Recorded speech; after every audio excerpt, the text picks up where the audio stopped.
ಅಕ್ಕ, ಏನಾಗಿದೆ ನಿನ್ಗೆ? ಅಪ್ಪನ ಜೊತೆ ಯಾಕೆ ಶ್ರೂಡಾಗಿ ಮಾತಾಡ್ದೆ? ಅಲ್ಲ, ಆ ರಾಮ್ ನಿನ್ಗೆ ಅಷ್ಟೆಲ್ಲ ಅನ್ಯಾಯ ಮಾಡಿದ್ರು ನೀನ್ ಹೀಗ್ ಮಾತಾಡೋದು ಸರಿನಾ? ನೀನ್ ಯಾಕೆ ಹೀಗ್ ಮಾಡ್ತಿದ್ಯಾ ಅಂತ ನಂಗೆ ಅರ್ಥನೇ ಆಗ್ತಿಲ್ಲ. ನನಗೂ ನಿಂಗೆ ಹೇಗೆ ಅರ್ಥ ಮಾಡಿಸ್ಬೇಕು ಅಂತ ಗೊತ್ತಾಗ್ತಿಲ್ಲ ಕಾವ್ಯ.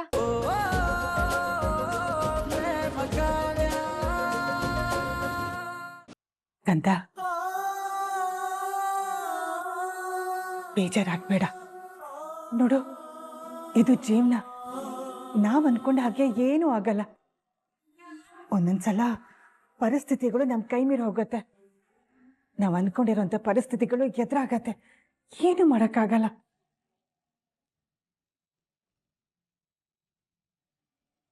ಯಾರು ಕಂಪ್ಲೇಂಟ್ ಕೊಟ್ರೋ ಗೊತ್ತಿಲ್ಲ ದೊಡ್ಡಮ್ಮ. ನನ್ ಲೈಸೆನ್ಸ್ ಕ್ಯಾನ್ಸಲ್ ಆಗೋಗಿದೆ. ಅಷ್ಟು ವರ್ಷ ನಾನು ಕಷ್ಟಪಟ್ಟು ಓದಿದ್ದು, ಇಷ್ಟು ವರ್ಷ ನಾನು ಪ್ರಾಕ್ಟೀಸ್ ಮಾಡಿದ್ದು ಎಲ್ಲ ಎಲ್ಲ ಹಾಳಾಯ್ತು.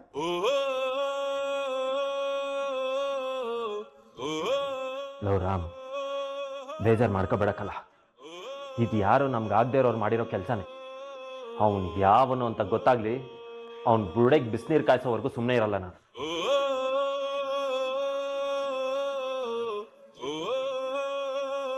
ಹೌದು ಕಣ, ಇದು ಯಾರೋ ನಮ್ಮ ರಾಮ್ನ ಕುಗ್ಸಕ್ ಮಾಡಿರೋ ಕೆಲಸ. ಅವ್ರನ್ನ ಮಾತ್ರ ಸುಮ್ಮನೆ ಬಿಡ್ಲೇಬಾರ್ದು. ರಾಮ್, ನೀನೇನು ಚಿಂತೆ ಮಾಡಬೇಡ. ಈ ಕೆಲಸ ಹೋದ್ರೇನಂತೆ? ನಾನಿನ್ನ ಓದಿಸಿದ್ದು ನಿನ್ನಿಂದ 4 ಜನಕ್ಕೆ ಒಳ್ಳೇದಾಗಬೇಕು ಅಂತ. ಜನಗಳಿಗೆ ಒಳ್ಳೇದು ಮಾಡೋದಕ್ಕೆ ಡಾಕ್ಟರ್ ಕೆಲಸನೇ ಮಾಡಬೇಕು ಅಂತ ಏನೂ ಇಲ್ಲ ಅಲ್ವಾ?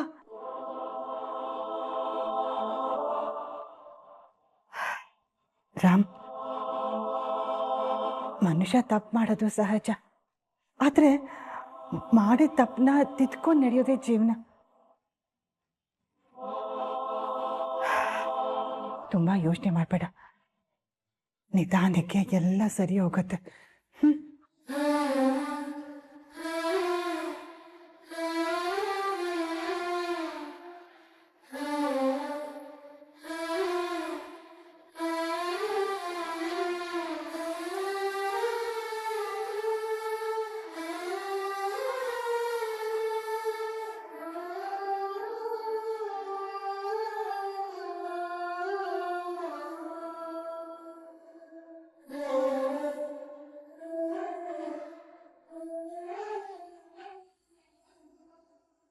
ನೋಡಿದ್ಯಾ ರಾಮ್, ನಿನ್ ದೊಡ್ಡಮ್ಮ ನಿನ್ನ ಸಾಕಿ ಬೆಳೆಸಿದ ಮಹಾತಾಯಿ.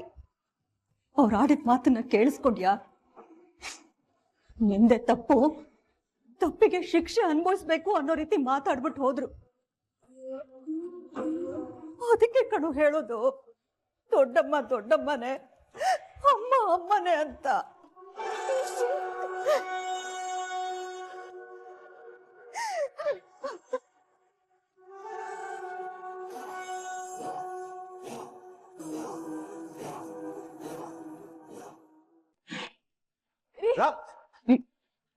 ಬೇಡ ರೀ, ದಯವಿಟ್ಟು ನನ್ ಮಾತು ಕೇಳಿ. ಹೆಣ್ಣೆತ್ತವ್ರು ಕಣ್ರಿ ನಾವು, ಜಗಳ ಎಲ್ಲ ಮಾಡಕ್ ಹೋಗ್ಬೇಡಿ. ಹೆಣ್ಣೆತ್ತಿದೀವಿ ಎಂದು ಮಾತ್ರಕ್ಕೆ ಅವ್ರು ಮಾಡಿದ್ದೆಲ್ಲ ಸಹಿಸ್ಕೋಬೇಕಾ? ಇವತ್ತು ಅವನಿಗೆ ಬುದ್ಧಿ ಕಲಿಸ್ತಾ ಇಲ್ಲಿಂದ ನಾನು ಹೋಗಲ್ಲ. ರಾಮ್ ರೀ, ರಾಮ್ ಅಪ್ಪ, ಅಮ್ಮ, ಇದೇನಿದು? ಹೇಳ್ದೆ ಕೇಳ್ದೆ ಬಂದಿದ್ದೀರಾ, ಒಂದ್ ಮಾತು ಹೇಳಿಲ್ಲ. ಮಗಳೇ, ಹೇಗಿದ್ಯಮ್ಮ? ಅಲ್ಲ, ಆ ಡಾಕ್ಟರ್ ನಿನ್ ಮೇಲೆ ಕೈ ಮಾಡಿದ್ನಂತೆ. ಎಷ್ಟು ಧೈರ್ಯ ಅವನಿಗೆ? ಎಲ್ಲಿದ್ದಾನ ಅವನು? ರಾಮ್, ನಿಮಗೆ ಯಾರ ಹೇಳಿದ್ದಪ್ಪ? ನಾನೇ ಹೇಳಿದ್ದು.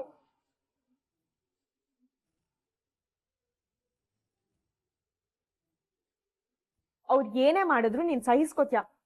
ನಾನಾದ್ರೂ ವಾಯ್ಸ್ ರೇಸ್ ಮಾಡ್ಲೇಬೇಕಲ್ಲ. ಯಾಕೆ ಹೇಗ್ ಮಾಡ್ದೆ ನೀನು?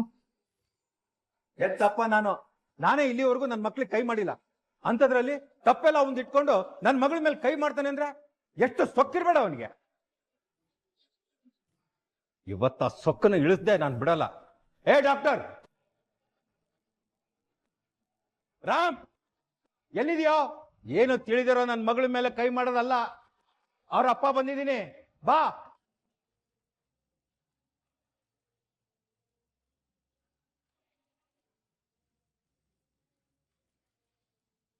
ಅಣ್ಣ, ಏನಾಯ್ತು?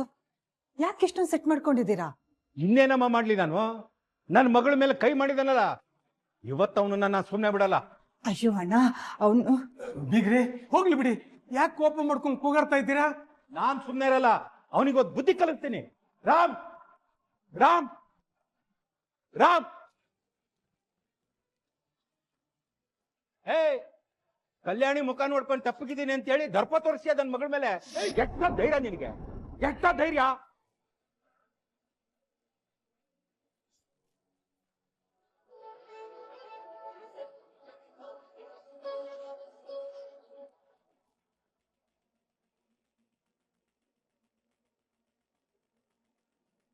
ನಮ್ ಕಲ್ಯಾಣಿ ಬೆಳೆಸಿರೋ ಮಗ ತುಂಬಾ ಒಳ್ಳೆಯವನು ಅನ್ಕೊಂಡಿದ್ದಲ್ಲ ನಿನ್ನ. ಅವತ್ತು ನನ್ನ ಮಗಳನ್ನ ಕಿಡ್ನಾಪ್ ಮಾಡಿ ತಾಳಿ ಕಟ್ದೆ, ಇವತ್ತು ಅವಳ ಮೇಲೆ ಕೈ ಮಾಡ್ತಾ ಇದ್ಯಾ? ಎಷ್ಟ ಧೈರ್ಯ ನಿನಗೆ?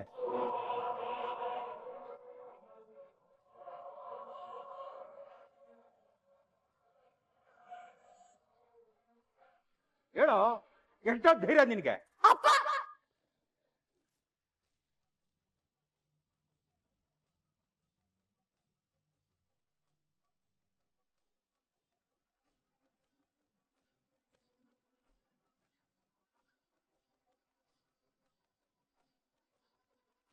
ಯಾಕಪ್ಪ ಯಾಕಪ್ಪ ಹೀಗಾಡ್ತಿದ್ದೀರಾ? ರಾಮ್ ಕೋಳ್ಪಟ್ಟಿ ಯಾಕೆ ಹಿಡಿದ್ರಿ? ಅಲ್ಲಮ್ಮ, ಅವ್ನ್ ಮಾಡಿರೋ ಕೆಲ್ಸಕ್ಕೆ ಹಾರ ತುರಾಯಿ ಹಾಕಿ ಸನ್ಮಾನ ಮಾಡ್ಲಾ? ನೀವು ಸನ್ಮಾನ ಮಾಡ್ತಿದ್ರು ಹೋಯ್ತಪ್ಪ. ಎಲ್ರು ಮುಂದೆ ನನ್ ಗಂಡಂಗ ಅವಮಾನ ಮಾಡಬೇಡಿ. ಎಷ್ಟೇ ಆದ್ರೂ ಅವ್ನ್ ನನ್ ಗಂಡ, ನಾನು ಅವನ ಹೆಂಡತಿ. ನಮ್ ಮಧ್ಯೆ 1000 ಆಗುತ್ತೆ, 1000 ಹೋಗುತ್ತಪ್ಪ. ಅವ್ನ್ ನನಗ್ ಬೈದ್ರು ಗಂಡನೆ, ಹೊಡೆದ್ರು ಗಂಡನೆ. ನಮ್ಮಿಬ್ರು ಬಂದೆ ಯಾರು ಬಂದ್ರು ನಾನು ಸಹಿಸೋದಿಲ್ಲ.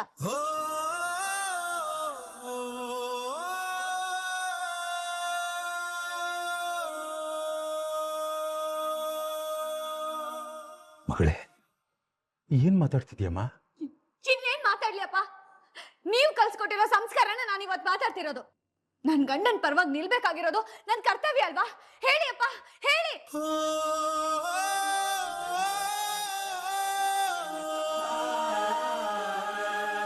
ಅವನಿಗೆ ನನ್ ಮೇಲೆ ಎಲ್ಲ ಹಕ್ಕಿದೆ.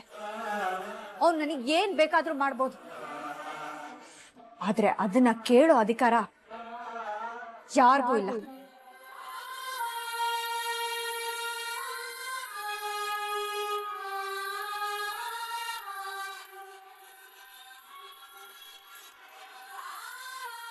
ಹಾಗೆಲ್ಲ ಮಾತಾಡ್ಬೇಡ ಕಣೆ, ಅಪ್ಪನ ಮನ್ಸಿಗೆ ನೋವಾಗುತ್ತೆ. ಓ, ನಿನ್ ಗಂಡನ್ ಮನ್ಸಿಗೆ ಮಾತ್ರ ನೋವಾಗ್ಬಾರ್ದು, ನನ್ ಗಂಡನ್ ಮನ್ಸಿಗೆ ನೋವಾಗೋದ್ ಸರಿನಮ್ಮ?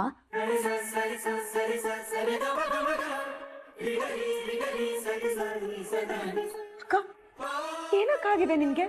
ಯಾಕೆ ಹೇಗ್ ಮಾತಾಡ್ತಿದ್ಯಾ? ನೀನ್ ಸುಮ್ನೆ ಇರು ಕಾವ್ಯ.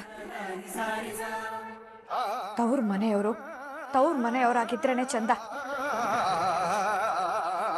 ಮಕ್ಳ ಸಂಸಾರದಲ್ಲಿ ಮೂಗ್ ತೂರ್ಸ್ಕೊಂಡ್ ಬಂದ್ರೆ ಚೆನ್ನಾಗಿರಲ್ಲ.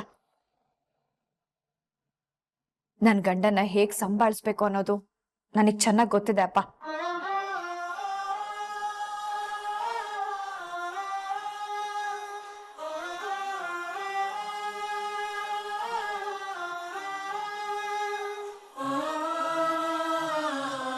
ಅಕ್ಕ, ಒಂದ್ ನಿಮಿಷ ಬಾ ನನ್ ಜೊತೆ.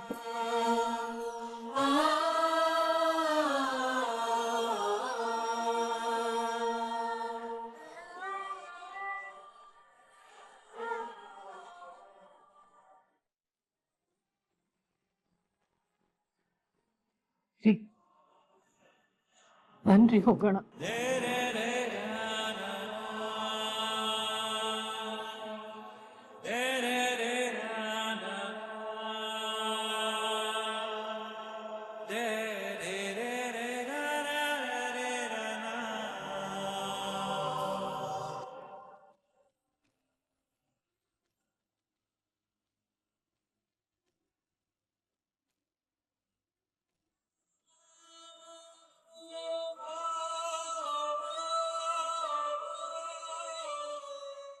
ನೋಡ್ದ್ಯಾ ಮಹೇಶ್ವರಿ, ನೀನ್ ಬೆಳಗಾದ್ರೆ ಬೈಕೊಂಡು ಓಡಾಡೋ ನಿನ್ ಸೊಸೆ ಅವಳು ಗಂಡ ಅಂದ್ರೆ ನಿನ್ ಮಗನ್ಗೋಸ್ಕರ ಹೇಗ್ ಮಾತಾಡ್ಲು ಅಂತ.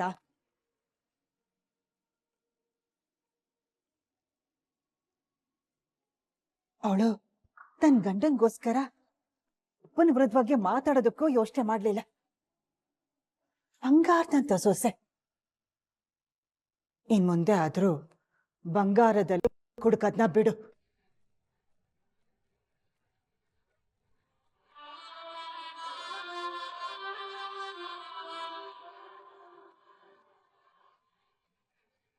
ಮಹೇಶ್ವರಿ, ಅತ್ತಿಗೆ ಹೇಳ್ತೀನ ಸ್ವಲ್ಪನವ್ರ ತಲೆಗೆ ಹಾಕೋ. ಆಗ್ಲಾದ್ರೂ ಈ ಮನೆಯಲ್ಲಿ ಎಲ್ರಿಗೂ ಸ್ವಲ್ಪ ನೆಮ್ಮದಿ ಸಿಗುತ್ತೆ.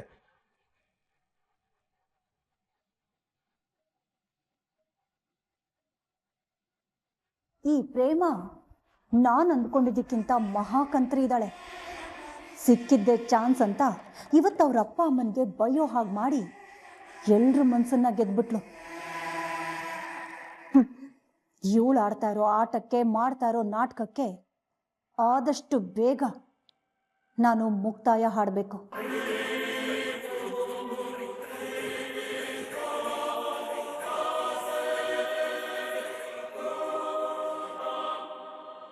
ಅಕ್ಕ, ಏನಾಗಿದೆ ನಿನ್ಗೆ? ಅಪ್ಪನ ಜೊತೆ ಯಾಕಷ್ಟು ರೂಢಾಗಿ ಮಾತಾಡ್ದೆ? ಅಲ್ಲ, ಆರಾಮ್ ನಿನ್ಗೆ ಅಷ್ಟೆಲ್ಲ ಅನ್ಯಾಯ ಮಾಡಿದ್ರು ನೀನ್ ಹೀಗೆ ಮಾತಾಡೋದು ಸರಿನಾ? ನೀನ್ ಯಾಕೆ ಹೀಗೆ ಮಾಡ್ತಿದ್ಯಾ ಅಂತ ನಂಗೆ ಅರ್ಥನೇ ಆಗ್ತಿಲ್ಲ. ನನಗೂ ನಿಂಗೆ ಹೇಗೆ ಅರ್ಥ ಮಾಡಿಸ್ಬೇಕು ಅಂತ ಗೊತ್ತಾಗ್ತಿಲ್ಲ ಕಾವ್ಯ. ನೋಡೆ, ಮಂಟಪದಲ್ಲಿ ಏನಾಯ್ತೋ ಅದು ಅಲ್ಲಿಗೆ ಮುಗ್ದು ಹೋಯ್ತು. ನಮ್ ಇಡೀ ಜೀವನ ನಾವಿಲ್ಲೇ ಬಾಳೆ ಬದುಕ್ಬೇಕು. ಇಲ್ಲಿ ಏನೇ ಆದ್ರೂ ಆ ವಿಷಯನ ತವ್ರ ಮನೆವರೆಗೂ ಹೋಗಕ್ ಬಿಡ್ಬಾರ್ದು. ಏನಕ್ಕ ಮಾತಾಡ್ತಿದ್ಯಾ? ಇನ್ನೇನೇ ಮಾತಾಡ್ಲಿ ಕಾವ್ಯ. ನೋಡು, ಅಪ್ಪ ಅಮ್ಮ ಇದ್ದಿದ್ ಮನೆ ಈಗ ನಮ್ಮನೆ ಅಲ್ಲ. ಅತ್ತೆ ಮಾವ ಗಂಡಂದ್ರು ಇರೋ ಈ ಮನೆನೆ ನಮ್ಮನೆ. ಅದನ್ನ ಯಾವತ್ತೂ ಮರಿಬಾರ್ದು, ತಿಳಿತಾ?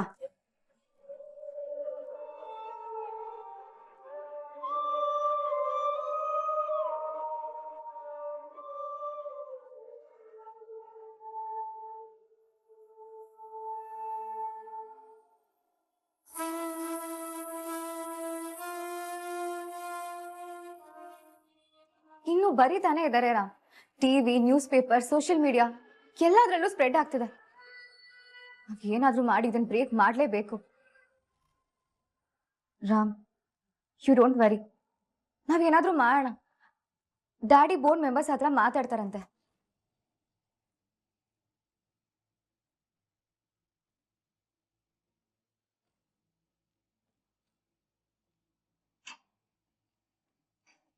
ಡ್ಯಾಡಿ, ಏನಾಯ್ತು? ಬೋರ್ಡ್ ಮೆಂಬರ್ಸ್ ಏನಂದ್ರು? ಕ್ಯಾನ್ಸಲ್ ಮಾಡಿರೋ ಲೈಸೆನ್ಸ್ನ ಮತ್ತೆ ಅಪ್ರೂವ್ ಮಾಡ್ತಾರಂತ. ಸಾರಿ ರಾಮ್, ಏನು ಹೆಲ್ಪ್ ಮಾಡೋದಕ್ಕಾಗಲ್ಲ ಅಂದ್ರು. ನಿನ್ ಮೇಲೆ ಬಂದಿರೋ ಆಪಾದನೆ ಸುಳ್ಳು ಅಂತ ನಾನು ಹೇಳೋದಕ್ಕೆ ಎಷ್ಟೋ ಪ್ರಯತ್ನ ಪಟ್ಟೆ.